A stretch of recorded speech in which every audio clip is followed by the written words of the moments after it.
Well, it's a joy for me to be back here, and I want to thank Jesus Christ for giving me the gift of life. I also want to thank Dr. Wilson, who was the point of contact who invited me to be here this evening. I'm going to play probably about 4 songs before I rush back to the airport. This whole month has been a lot of runs between airport and the destination. And people ask me, how can you still enjoy what you're doing? How can you still be passionate with your travels and so on and so forth? One of the reasons I am still passionate and I enjoy doing is because I have surprises all the time.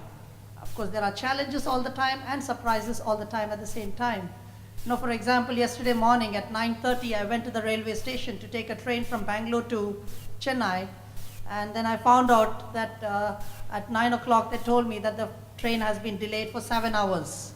So I asked them, where is the starting point? They said the starting point itself is Bangalore actually. So, you know, you really get all kinds of surprises in this incredible India actually. And then I called up my mom. She said there's another train from another station at 10:30. So I rushed to that station. Halfway through, my mom told me that, they canceled the train for some reason. And so one after the other, finally I took a cab and I came through and came as close as possible to Chennai. And then I had to make it to the Venkata Subba Rao's auditorium.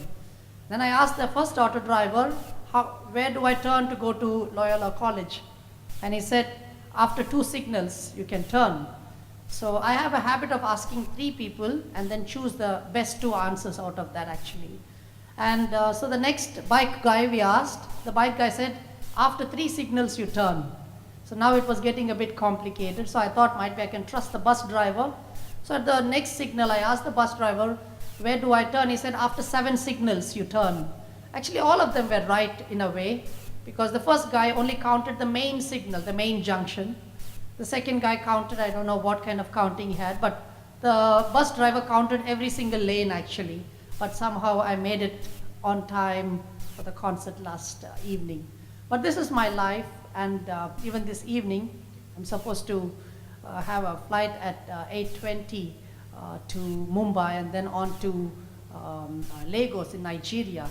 And Air India just sent me a message saying we have just delayed the flight for 2 hours, which means I will be missing my connecting flight. So on the way here, I just stopped by the airport and I told them the situation. They said, don't worry, things should be okay. I said, it's easy for you to say, but I'm the one who's going to struggle. And I said, if you're so desperate, you can buy a ticket from another airline company.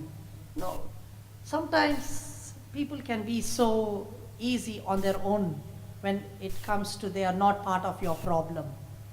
But I thank God that at 16, when I was going through a phase in life when I had no hope, nobody was willing to reach out to me, where I was considered to be a completely worthless and useless child with no hope, no destiny, and even the medical reports, they told me that you have 6 months to live because 60% of my lungs got damaged and my immune system broke down, and there was no life left in me at all.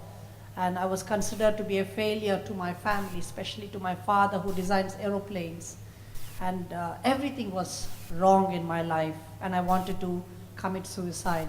And it was that desperate time, the lowest point of my life, you know, Jesus reached out to me and he told me, even though you are called useless, still I need you.